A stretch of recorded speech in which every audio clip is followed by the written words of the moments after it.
Hello, hello, hello.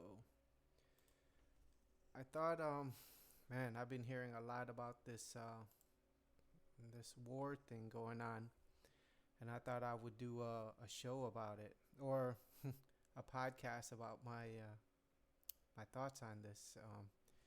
It's pretty crazy when Zelensky comes here to America and meets with Congress. I think people should be concerned. I mean, Zelensky, the president of the Ukraine, which is currently at war with Russia, comes here to the United States in front of the Senate or the House and asks for anything. I think people should be concerned. People should be concerned. And I, I strongly believe the United States should keep its nose out of this.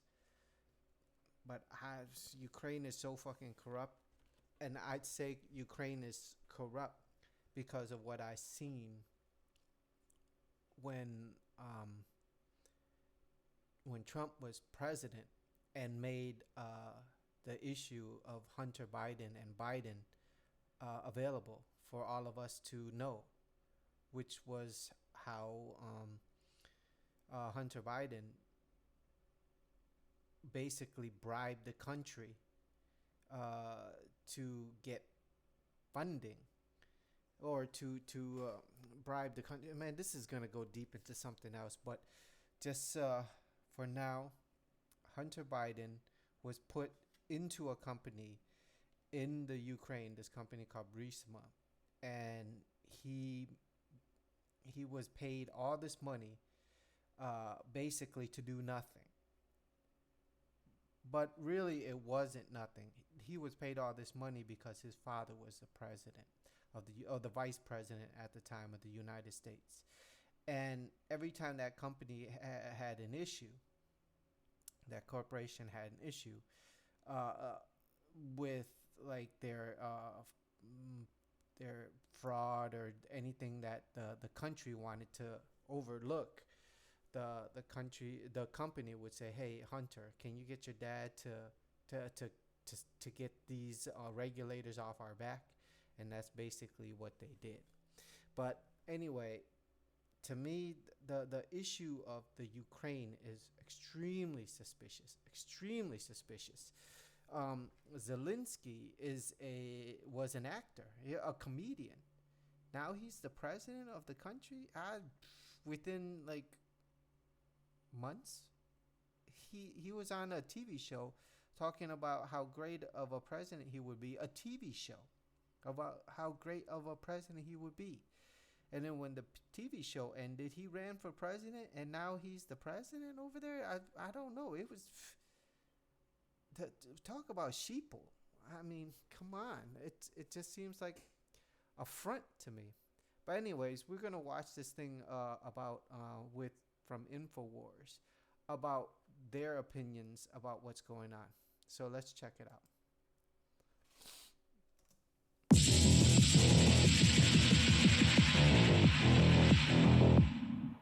A key component of human life is enlightenment, the awakening from the darkness of deception into the light of truth. The so-called Great Awakening has really been going on forever. And before MAGA and QAnon, the consensus was that the banks were at the top of the criminal pyramid structure. And while many of us assumed that a hidden hand was pulling their strings as well, we realized that their main goal was a digital currency and a cashless society. It was the subject of several documentaries. The ultimate goal that these people have in mind is the goal to... Now, before I let this go any further, I don't think that the digital currency's invention, the digital currency itself, like XRP,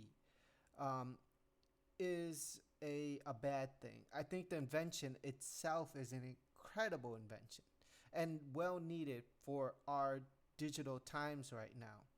I mean, with digital currencies, things can be moved in seconds, whereas with the old legacy system, I mean, for a settlement to take place, it would take from what I hear, weeks. So you have to look at like this. So banks, when you're sending money overseas from your bank to another bank, it might seem instant. It might seem instant, but in actuality, it isn't. There's a credit system that is used from banks to banks, which is a system called the SWIFT, which is like a middleman bank.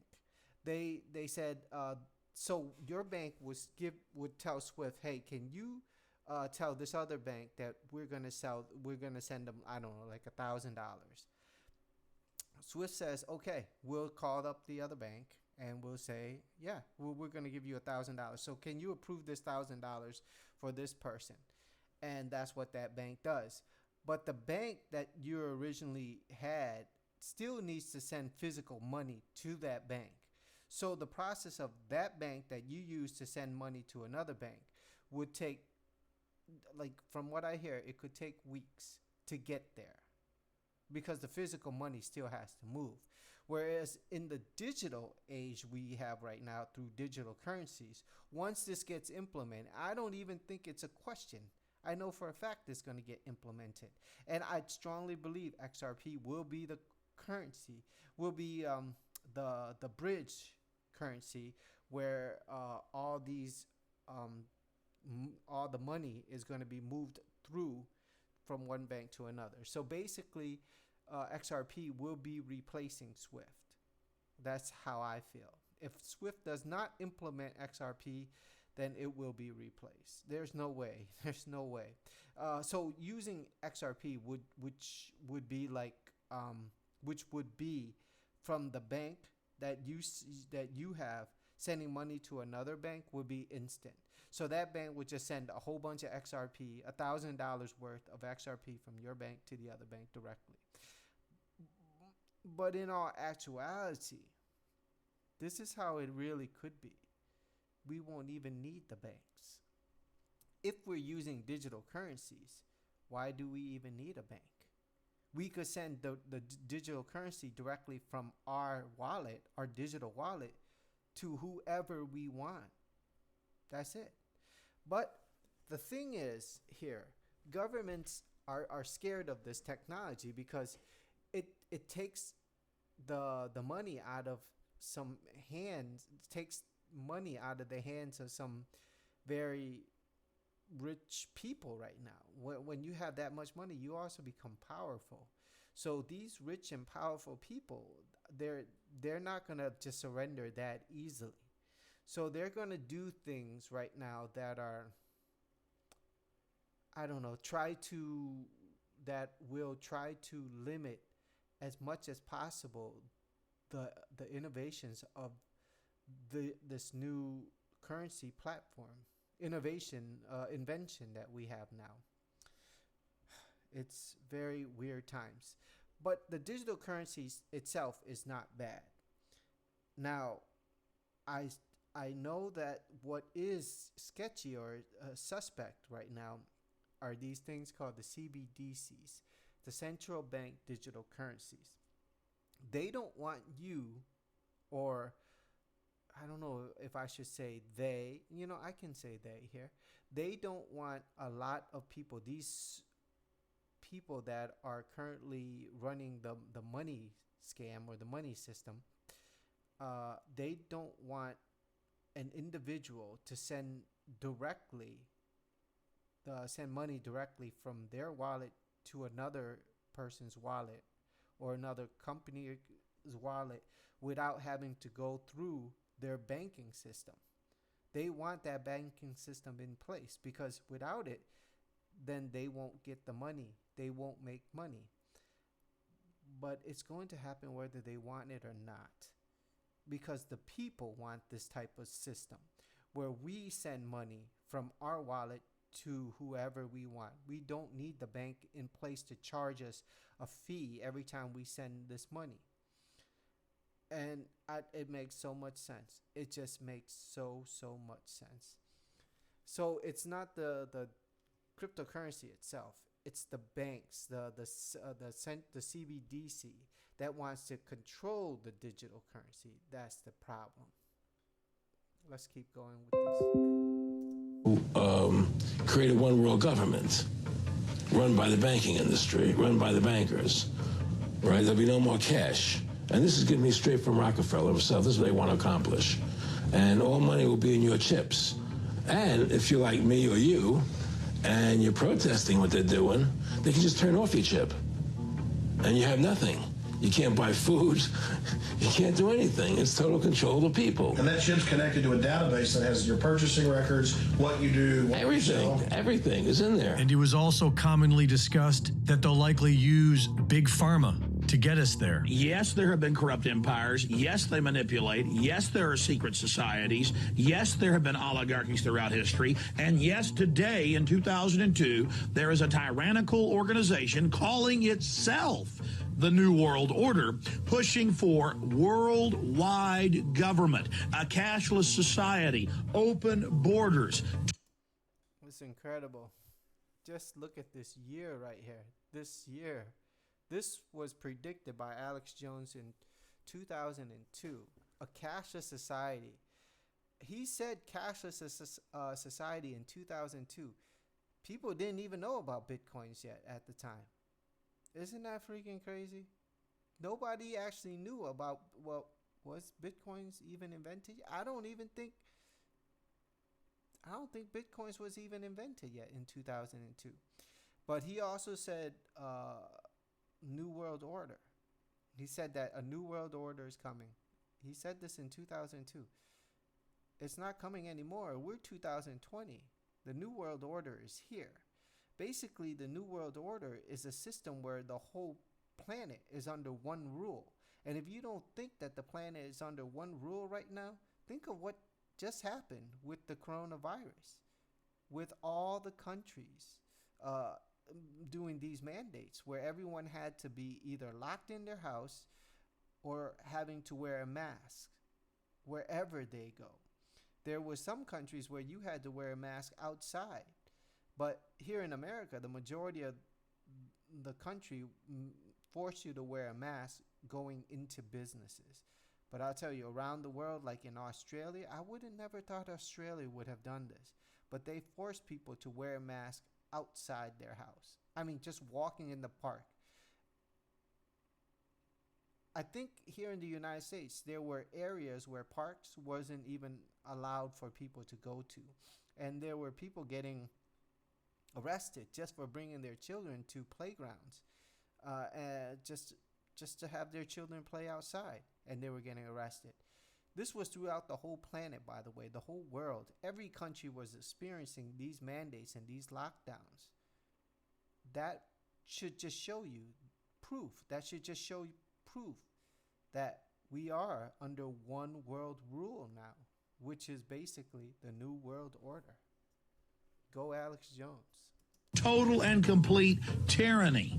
And by creating open borders where there's no national sovereignty and only global bodies that control all the resources, by centralizing and socializing health care, the state becomes God, basically, when it comes to your health. And then by releasing diseases and viruses and plagues upon us, we then basically get shoved into their system.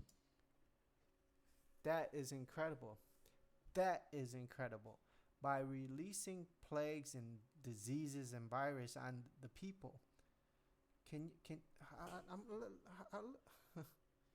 I won't get it exactly right, but let's hear that again. Open borders where there's no national sovereignty and only global bodies that control all the resources. By centralizing and socializing health care, the state becomes God, basically, when it comes to your health. And then by releasing diseases and viruses and plagues upon us, we then basically get shoved into their system. But did you just hear that? By releasing diseases and plagues, we basically get shoved into their system. That was said by Alex Jones in 2002. In 2019, the end of 2019, was when the world basically began its lockdown from the coronavirus. It's fucking crazy times we're living in right now. This is just a prediction of Alex Jones in 2002. I heard predictions that are even worse. And I really, I wish Alex Jones would be wrong. I pray Alex Jones is wrong in his other predictions. But from what I see here, I mean, I don't know if it is wrong or not. He's pretty accurate. He's pretty accurate on this stuff. And it's scary what he's predicting will come.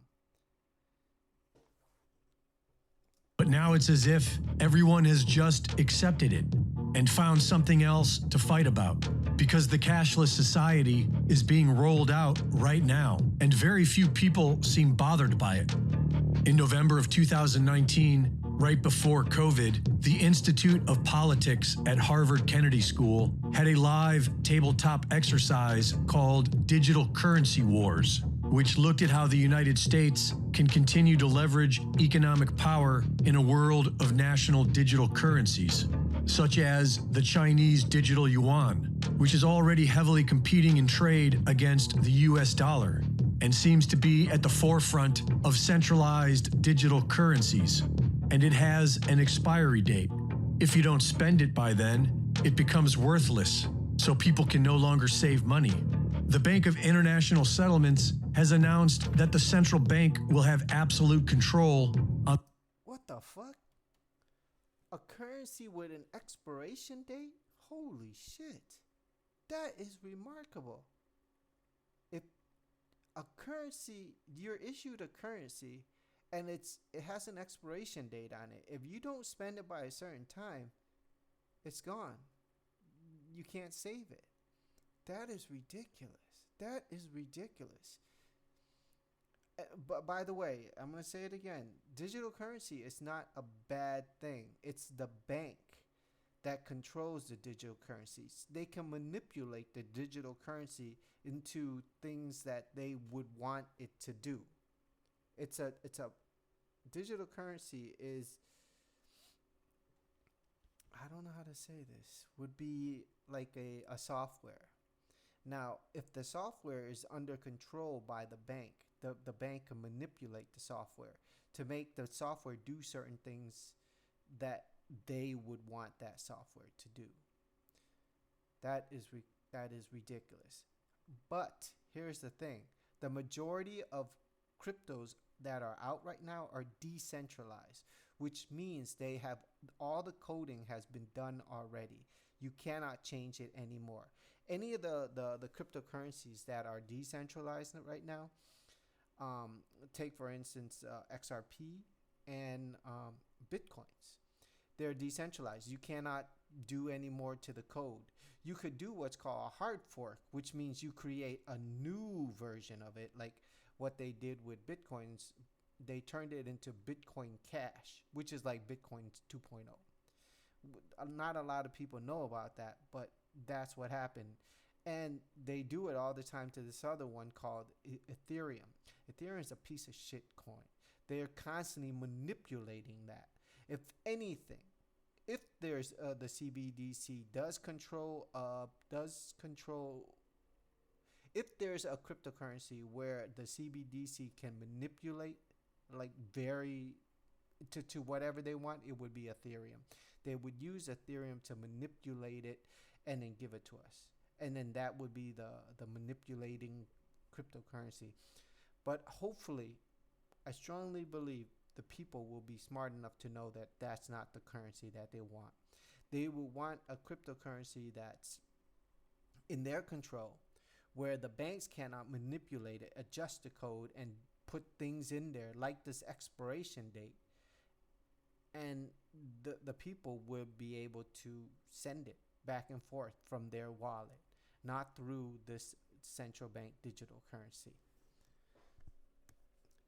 There's also other things that maybe one day I'll go over, which is the fees.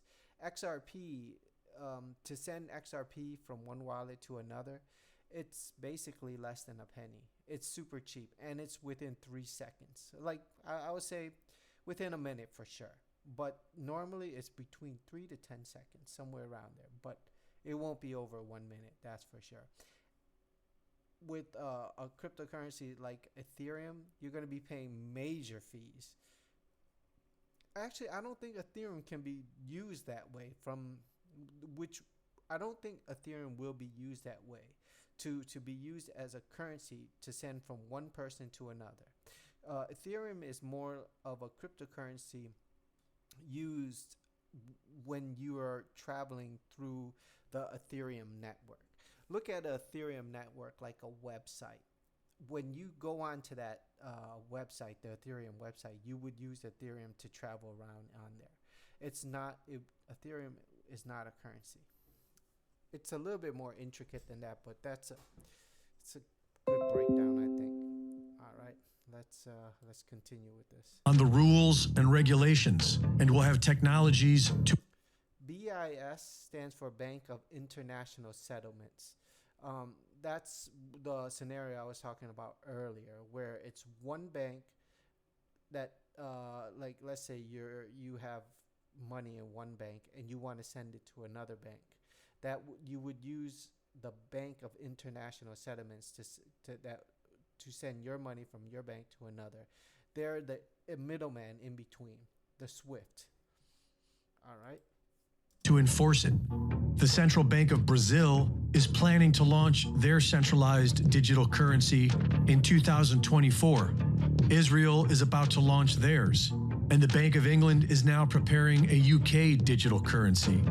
Italy's new Prime Minister, Meloni, is speaking out against the cashless society, but she seems to stand alone on the world stage. In the Federal Reserve's digital currency scheme, it appears that Hedera and Quant will be used on the technology side. They are already connected to everything. The cashless society is here, but everyone is talking about Hunter Biden's laptop. The goal was never to put an old senile puppet into the presidency to run havoc. The goal was to create a cashless society. And so while bringing Joe Biden to justice may feel like a victory, the tyrants are still getting exactly what they wanted. And once it's all said and done, then who will save you? And if you're like me or you, and you're protesting what they're doing, they can just turn off your chip. And you have nothing. You can't buy food. You can't do anything. Reporting for InfoWars, this is Greg Reese. I don't know why. I wasn't planning to talk about cryptocurrency, but it's cool that, InfoWars broke that little, it's cool that InfoWars had that little segment in there. It's a pretty interesting breakdown. I don't think cryptocurrencies will be as bad. I don't know. I hope not. I look at XRP as a cryptocurrency that will be efficient, will be an efficient technology to be used. It's quick, it's cheap.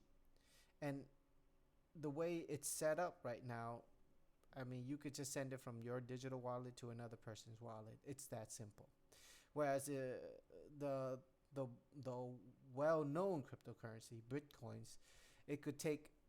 Last time I used it a long time ago, it took about a day. But I think on average it takes between 15 minutes to a day.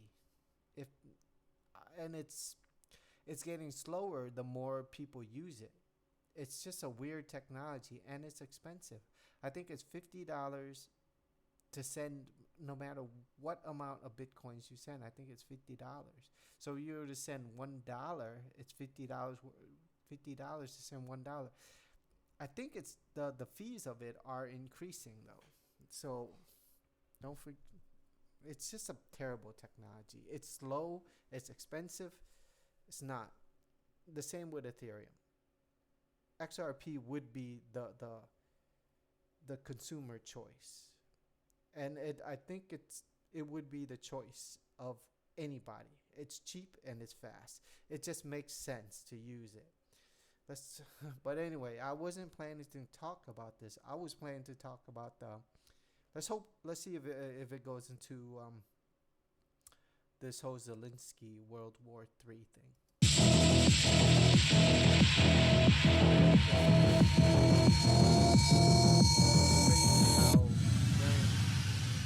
Ladies and gentlemen, we're live. It's Wednesday, December 21st, 2022. Well, Zelensky is a dictator. Zelensky has banned the oldest and largest church in Ukraine. He has taken over all the media.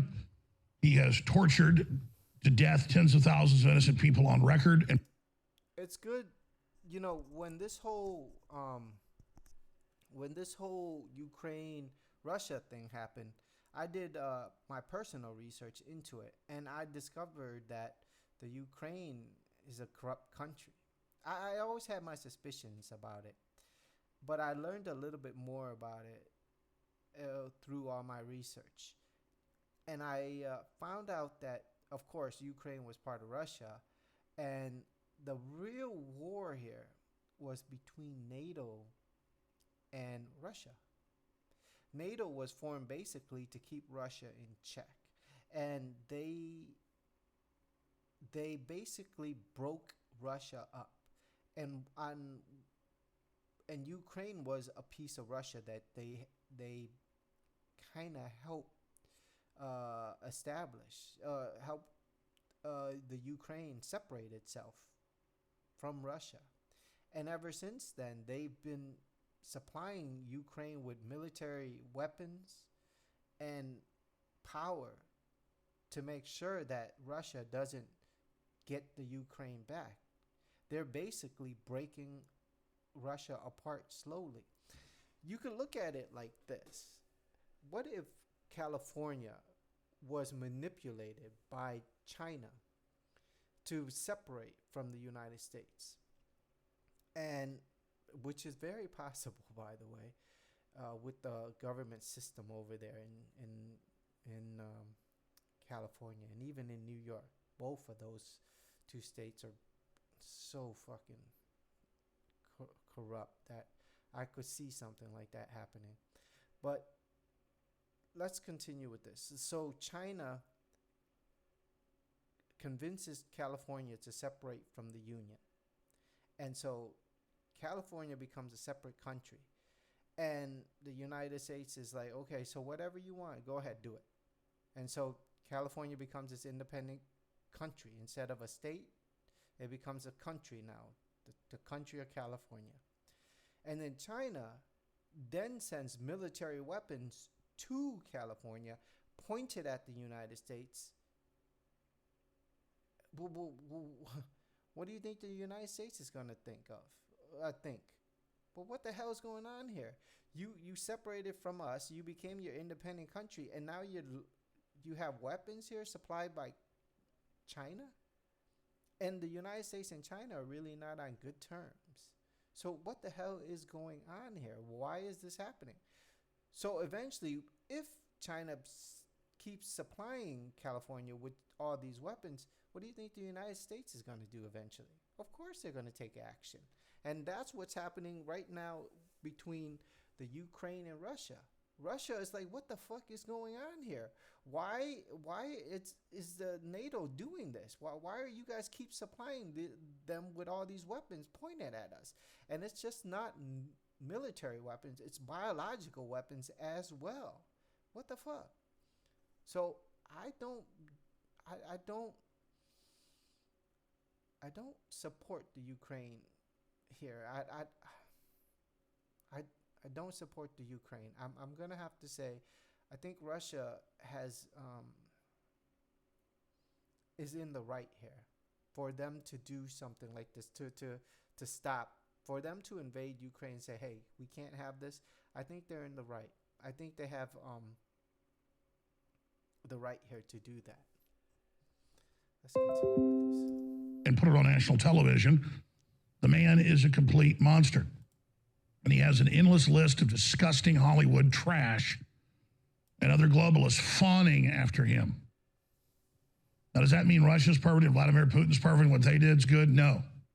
It's been a proxy war for 9 years. Even CNN has top globalists like George Soros on to brag about it. And now it's rapidly escalating into full-on nuclear war. Even Henry Kissinger said it should all stop.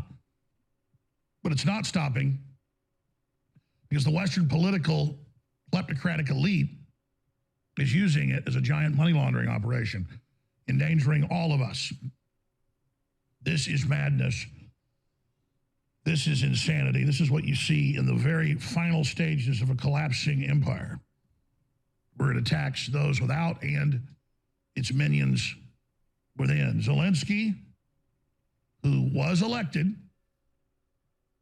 but Hitler was elected too. The United States has been using the Ukraine as a money laundering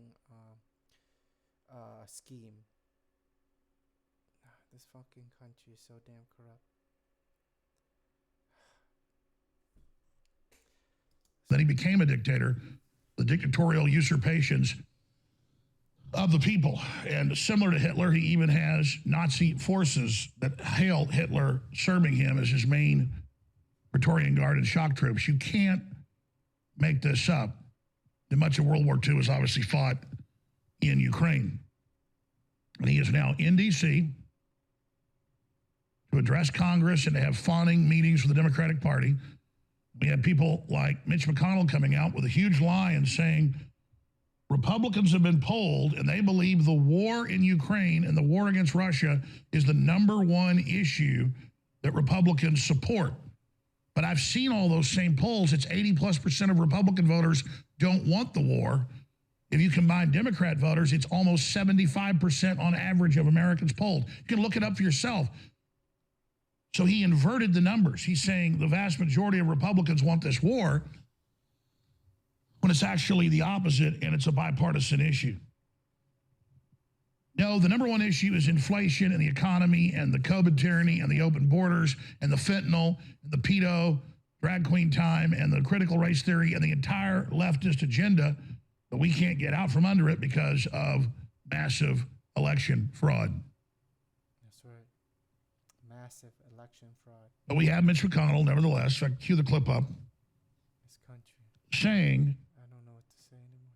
that providing assistance for Ukrainians to defeat the Russians is the #1 priority for the United States right now. According to most Republicans, that's how we see the challenges confronting the country at the moment. So my question here is, they're on TV here in the United States openly saying, you know, we have to support Ukraine. We're going to give them money. We're going to support them. Openly on television. Do you not think that people in Russia are watching this as well? Seeing the public television here in the United States and saying, what the fuck? You want part of this too? You want some? It's very possible that the United States, by helping Ukraine doing this, we might get attacked here in the United States too. Russia, I don't see how Russia cannot take offense by this. I mean, that's just some bullshit right there. I mean, we're treading on thin water. So we're walking on a tight wire here. And this country, I don't know if they just don't care. Are they not like saying, or do they not think Putin is going to say, you know what? I had enough of your bullshit too, America. So the big issue is not the insider trading by both party leadership. It's not new lockdowns they're trying to prepare and set up. No. It's not the collapsed border. It's not the devalued currency. It is backing Zelensky that is arresting his peaceful opposition, outlawing all other political parties, including liberal parties that have been aligned with him. When you outlaw all your political opposition, including your allies, you're a dictator. When you ban the biggest, oldest church in the country, you're a dictator. When you arrest people and torture them and imprison them just because they don't support the war, you're a dictator. They put it on national TV all over the world and in Ukraine, where they come to the house, knock down the door, drag away the husband and say, you were seen on social media saying the war should end and that Zelensky should do a peace deal. And they scream and yell, I fought the Ukrainian military. I'm a patriot. But yes, I don't support this war. And they start beating him right there on the street. And the left loves it. They love shipping $100+ billion of weapons to the Ukrainians, including reportedly millions of small arms. They can have fully automatic guns, but citizens shouldn't be able to have anything here. Unreal. So that's where we are right now. Here's Mitch McConnell telling a big lie. Making sure the Defense Department can deal with the major threats coming from Russia and China, providing assistance for the Ukrainians to defeat the Russians. That's the #1 priority for the United States right now, according to most Republicans. That's sort of how we see the challenges confronting the country at the moment. Maybe he's talking about the Republican leadership, but the point is he's being deceptive. Mitch McConnell breaks with Kevin McCarthy, pledges to send more aid to Ukraine if Republicans win the Senate. Remember that? Just a few months ago? Fucking such a rhino. We're going to be drilling into all of this today. The war in Ukraine, the escalation, Henry Kissinger's warning of impending nuclear war, Putin's ongoing warnings, now missile strikes going on for a month inside Russia with U.S. NATO backing and coordination. Russians preparing a new offensive out of Belarus, north of Ukraine. I want to open the phones up on that subject. We had great calls yesterday. All right. Ah, man. It's very possible that this could lead to something big. I strongly believe it's very possible this could lead to something very, very big. By the United States dabbling in this openly, coming out and saying, hey, we're going to support Ukraine. The United States is picking a side. And Russia, being at war with Ukraine, will take offense to this. And they're going to attack back. The United States has been doing a lot of things that I think Russia will has been doing a lot of things that's pissing off Russia, like banning SWIFT from sending money, from allowing Russia to use their money, which is the USD is considered a global reserve currency. It's the money that's used throughout the whole world. The United States has banned Russia from using it, so you cannot use that money. That money cannot be accepted in Russia. So Russia can't use that money at all. The SWIFT system will not send U.S. dollars over there.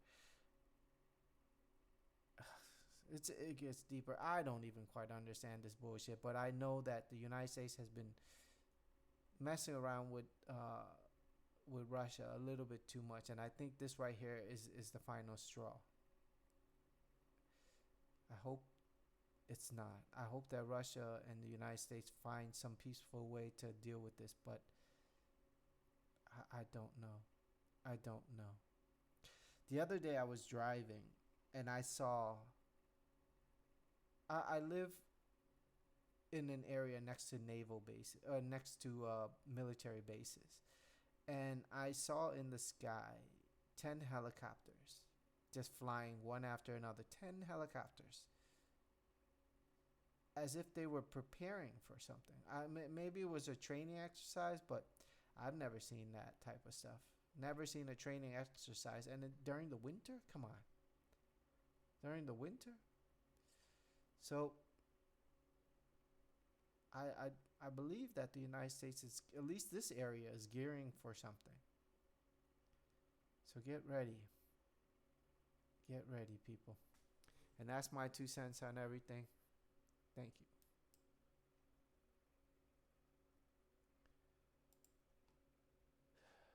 Tough times.